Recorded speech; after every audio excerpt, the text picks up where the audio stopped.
Ser podcast. Tanto botoncito estúpido y no te han puesto una radio. ¿Qué te gustaría escuchar?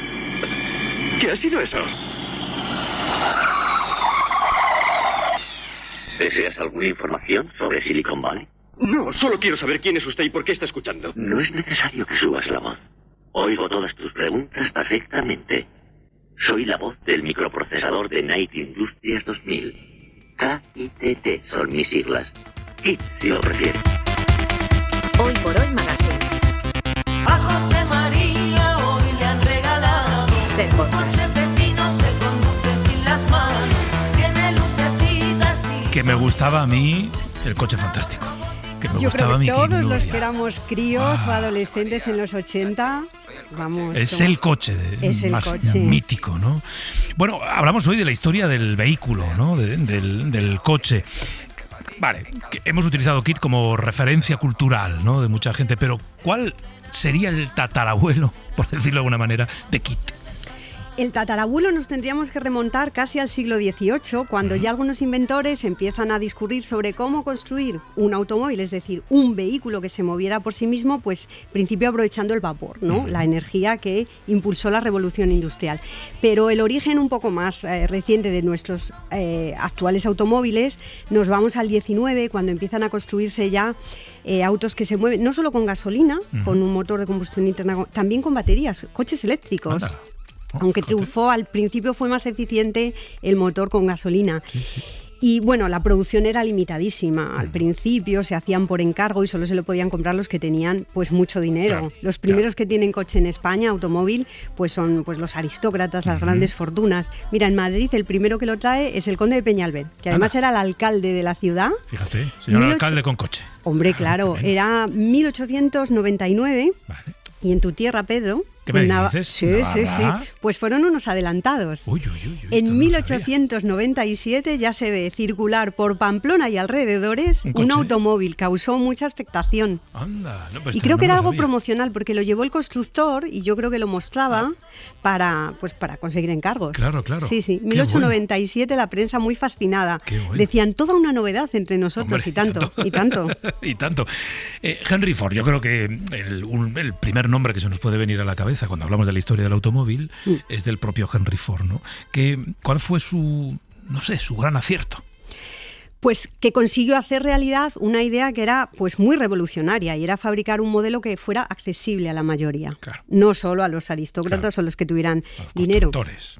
Y en 1908 empieza a fabricar el Model T, el mítico modelo T, que era fácil de manejar y sobre todo era más económico. Ya.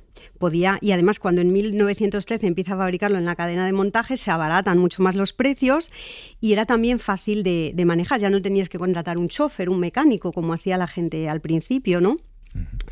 Y también es interesante cómo se difunde el automóvil, no solo por tener coches más baratos y accesibles, sobre todo ya para la clase media, en los Estados Unidos primero, sino porque se empiezan a introducir nuevas técnicas de venta, que hoy nos parece lo más normal cuando compras un coche, la venta a crédito, la venta a plazos, Sí. y además aparece un nuevo tipo de establecimiento comercial, los concesionarios, que Claro, exhiben había que ya venderlos. los coches, claro. Sí, sí. El primer coche español, el de aquí, hecho aquí, ¿cuándo se construyó? Se hace en Barcelona. Ajá. Se presenta en el año 1901 y no se movía con un motor de gasolina, era eléctrico, pues una batería, y podía alcanzar una velocidad de 18 kilómetros por Bueno. hora. Imagínate un viaje largo, Madrid-Barcelona. Bueno, claro, la batería no te daría, evidentemente. ¿Y cómo se llevaban, cómo convivían, si es que convivían, aquellos primeros coches? Claro, porque había una cultura que no existía, la cultura del peatón, ¿no?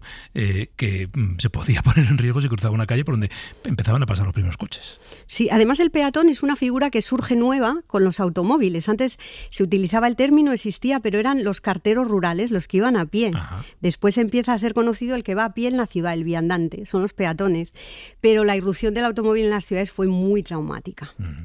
Y es que el primer coche español no era muy veloz, pero ya a principios de siglo podían alcanzar los automóviles los 40, 60 kilómetros por hora, Un no está golpe de esa mal. velocidad. ¿Y qué le pasó a la gente? Que no estaba acostumbrada, tardó un tiempo en acostumbrarse a la nueva unidad de velocidad. Ya.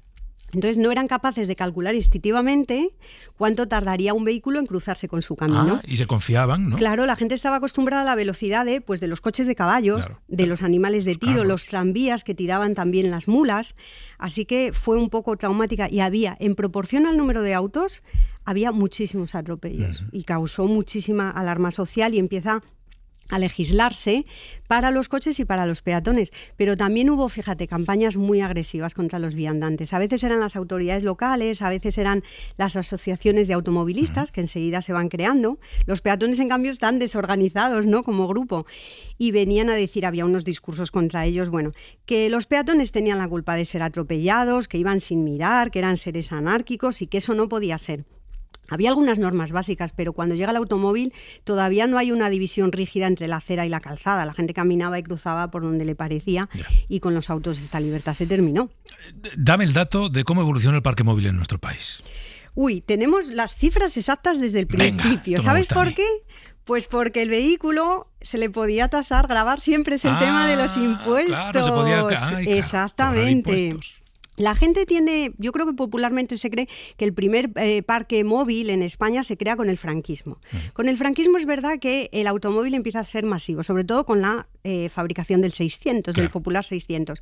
Pero ya antes de la Guerra Civil hay muchos vehículos. En 1934 se habían matriculado ya en España 300.000 vehículos, bueno, no solo automóviles, también podían ser camionetas. Sí, autobuses. La mayoría, claro, en las provincias pues con más población, más grandes, Madrid, Barcelona, pero pues Navarra no iba mal. No iba mal, pero ¿qué no tenemos iba en mal. Navarra con Ya los coches? ves, fíjate, más automóviles matriculados en 1934 que Pascual Donate, que siempre está presumiendo de Albacete. No tengo el dato de Pozondo. Había 4.000 vehículos ya matriculados en 1934 en Navarra. Solo 3.000 en Albacete. Mira, aquí te hemos ganado, Pascual, te hemos ganado. Bueno, déjame que nos vayamos a Málaga, porque ya que estamos hablando de coches, de vehículos, quiero que visitemos un museo que nos ha llamado la atención. Elvira Carrera es la codirectora del Museo del Automóvil y la Moda de Málaga, que está en el edificio de Tabacalera. Elvira, muy buenos días. Muy buenos días, Pedro, ¿qué tal? Bueno, es una propuesta, digamos, museística muy interesante, ¿no? Porque, digamos, lo que hacéis es mostrarle a quien nos visita, al visitante, cómo la historia del automóvil y la historia de la moda hay un punto donde convergen y discurren en paralelo. Sí, así es. Al final es contar la historia a través de esos dos elementos que quizás si no lo hemos pensado previamente, pues podemos llegar a creer que no tienen mucha relación, pero que bueno, cuando te detienes un momento, sí que piensas que cada momento histórico, cada momento social viene marcado por una serie de características que en muchas ocasiones el coche y la moda pueden describirte perfectamente. Ajá. ¿De qué fecha a qué fecha abarcan los modelos de coche que tenéis? Pues mira, a partir de la Belle Époque, es decir, estamos hablando de finales del siglo XIX, principios del XX y hasta los años 50, 60, que es cuando terminamos ya el recorrido que hacemos en el museo. Ajá. ¿Cómo hacéis o cómo elegís el match? Es decir, ¿cómo relacionáis un vehículo, un modelo de vehículo con un modelo de ropa? Pues mira, no hay un match claramente definido entre una marca de automóviles y una firma, ¿no? Pero sí que es cierto que muchas veces se da una coincidencia que se va repitiendo a lo largo de la historia. La cuestión es que desde que entras en el museo vas a ver cómo se empieza a contar un relato, ¿no? Al final es la historia de la humanidad y vas viendo una evolución de hecho aparecen muchos conceptos de los que acabáis de hablar, ¿no? Es decir, desde un coche que parece totalmente un coche de caballos, que es el Winner, es el coche más antiguo que tenemos en el museo, que data de finales del siglo XIX, y a partir de ahí vemos cómo evoluciona la sociedad, cómo pues pasamos por una guerra, pasamos por una revolución industrial, pasamos por un momento de decadencia, volvemos al auge, y todo eso lo vamos viendo a través de modelos de coches y de modelos de moda, es decir, la liberación de la mujer, ¿no? El sufragio universal, todo eso son conceptos que van apareciendo ligados al coche y a la moda. Vemos, por ejemplo, cómo a lo largo de la historia se ha repetido o hemos visto en numerosas ocasiones como, por ejemplo, la marca Mercedes se ha unido a Chanel en imagen, ¿no? Incluso en spots publicitarios, en películas, o, por ejemplo, Cadillac y Prada han aparecido también juntos en determinados momentos, ¿no? Pero son momentos puntuales, es una retroalimentación lo que se produce entre el coche y la moda a lo largo de la historia. Claro, estos diseñadores o estas marcas, Chanel, Prada, están presentes en el museo.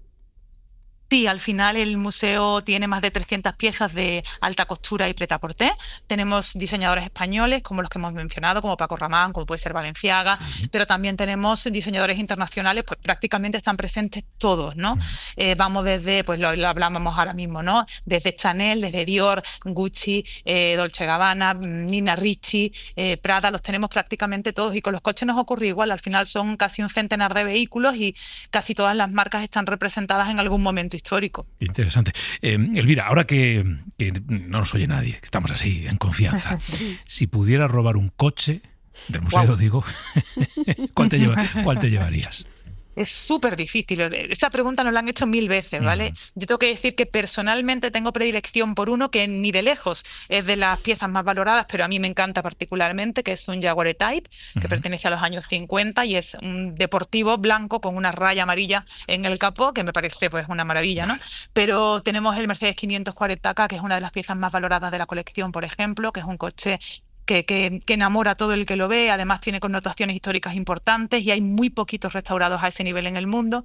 Y bueno, algunas piezas que se llaman la atención poderosamente. ¿Y si tuvieras que robar un traje o un vestido? Wow. Bueno, creo que me quedaría con un Paco Rabanne por eso de que es español y de que ha sido el maestro de los maestros, o Balenciaga, pero tiraría por la tierra.